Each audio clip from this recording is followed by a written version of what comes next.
Pour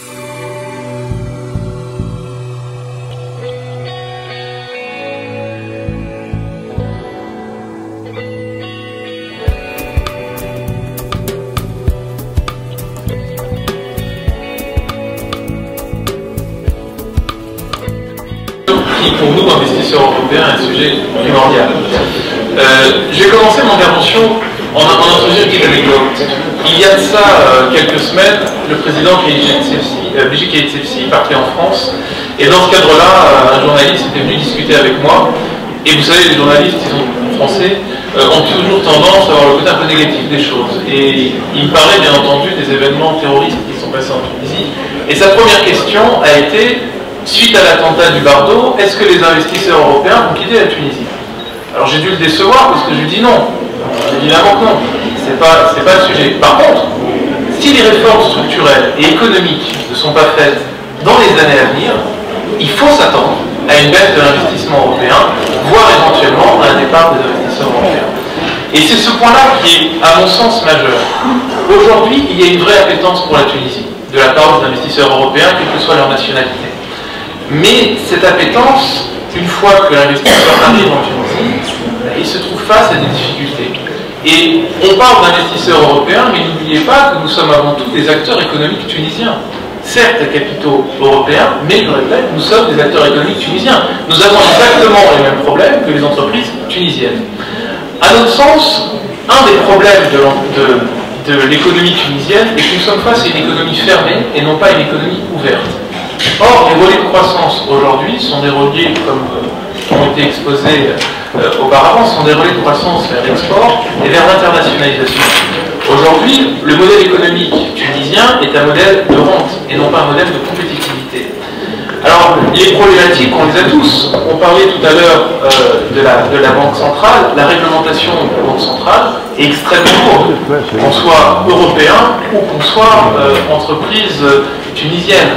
La convertibilité du dinar est un vrai sujet et un vrai challenge pour la Tunisie. On est conscient qu'une convertibilité rapide présente des risques macroéconomiques, de déséquilibre budgétaire, on en est tous conscients. Mais qu'il y ait au moins un programme de convertibilité, qu'on ait au moins une vision, peut-être pas à 1 an, mais à 5 ans, à 10 ans, que sais-je, mais qu'on ait au moins ce projet qui soit lancé. Ça serait un signe pour les investisseurs étrangers extrêmement fort, et je pense aussi pour l'économie tunisienne, comme l'avait précisé tout à l'heure M. Karam. L'accès au marché, bien sûr, on le sait, pour les entreprises européennes est limité. Il n'est pas totalement ouvert, notamment les services. Nous, bien sûr, militons pour l'ouverture des services aux entreprises européennes, non pas que nous pensons que nous allons prendre des parts de marché des Tunisiens, c'est pas du tout ça. C'est que nous considérons bien entendu que de toute façon la plupart de ces activités seront sans doute faites à travers des joint ventures européennes et tunisiennes, mais nous pensons aussi qu'il y a une vraie potentialité pour créer de l'emploi et aussi de Tunisie d'aller sur des marchés étrangers. Je pense notamment, on parlait de l'Afrique tout à l'heure, il y a beaucoup d'entreprises européennes aujourd'hui qui travaillent et qui sont en train de réfléchir à s'installer en Tunisie pour certes le marché tunisien, mais pour aussi développer des marchés export. D'une manière générale, je pense qu'un des freins à l'investissement est aussi l'ensemble des procédures administratives, je dirais, globales. On prend le cas, maintenant on parle des services, on revient au niveau industriel. La performance du port de Radès est insuffisante. Alors on a devant nous des officiers des douanes, la réglementation douanière est extrêmement complexe. Extrêmement complexe. Il y a des possibilités de simplification, pas qu'aux sociétés offshore d'ailleurs, aux sociétés onshore aussi, qui seraient possibles et qui permettraient, je dirais, de fluidifier les échanges. Aujourd'hui, en Europe, la douane est considérée comme un partenaire de l'entreprise. Il faut arriver à ça en Tunisie. Je veux dire, la douane doit aider. Voilà, et d'ailleurs, je me félicite de vous voir. La douane doit, si vous voulez, nous aider, doit être un partenaire pour exporter. C'est un point qui est extrêmement important. Donc la logistique est quelque chose d'essentiel. La performance du port de Radès, on le sait tous, aujourd'hui est insuffisante. Il y a un monopole sur un certain nombre d'activités. Ce monopole, peut-être, une des pistes serait d'ouvrir, peut-être pas tous les quais, mais un certain nombre de quais à des sociétés privées pour pouvoir, je dirais, développer l'export tunisien et développer l'économie tunisienne. Un des gros problèmes que nous avons, nous, entreprises européennes, enfin que nous observons plutôt, est la baisse de la compétitivité du site tunisien depuis 4 ans. C'est quelque chose de flagrant et d'inquiétant. Je vais vous donner 4 points. Le premier point, le coût de l'énergie.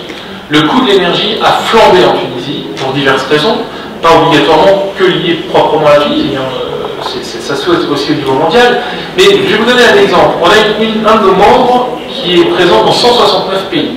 Tous les mois, donc la multinationale classe les pays en fonction des coûts. En coût de l'énergie, la Tunisie est arrivée 169e sur 169.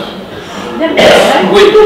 Non mais c'est quand même, et sachant qu'aujourd'hui l'énergie est toujours encore subventionnée, hein, elle n'est pas encore à 100% non subventionnée, et il y a donc une politique d'arrêter ces subventions-là, ce qui est dans l'absolu, nous pouvons comprendre, mais c'est quand même un phénomène dont il faut parler et il faut qu'on en prenne conscience. Quand on sait aussi que les investissements énergétiques en 2014 ont été de 0, c'est aussi un problème.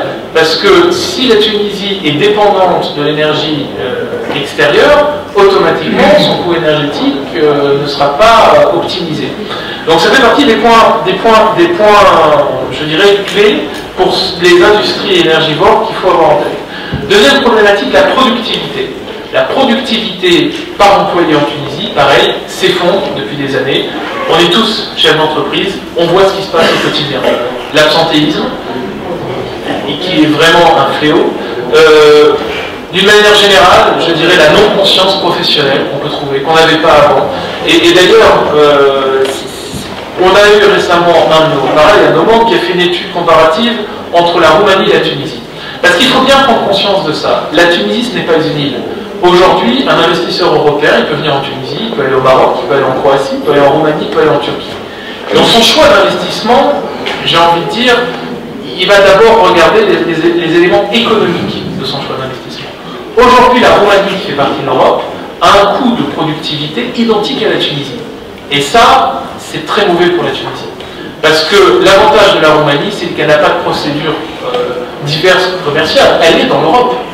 Donc, en termes de fluidification de la logistique, c'est extrêmement simple. Ce n'est pas le cas de la Tunisie. Donc la Tunisie doit aujourd'hui se battre pour améliorer sa productivité et la qualité et la valeur ajoutée, je dirais, de sa production, c'est extrêmement important. Je parlerai très rapidement des problématiques sociales.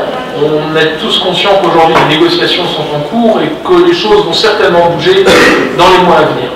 Récemment, une entreprise européenne qui employait 800 personnes avait un plan de développement à 1600 personnes. Donc, doubler la croissance sur la Tunisie. Un nouveau syndicat est arrivé et a fait 2 semaines de grève. Les 2 semaines de grève ont coûté à la société 2 ans de bénéfices. Le choix de la direction a été de réduire de moitié la taille de cette entreprise. Cette entreprise va passer de 800 à 400 personnes. Donc, on a un manque à gagner en réalité de 1200 emplois en Tunisie.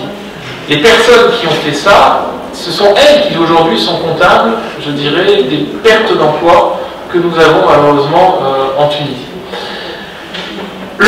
Alors, voilà pour le problème de la compétitivité. Le code des investissements qui a été abandonné il y a quelque temps est actuellement en discussion et va être relancé.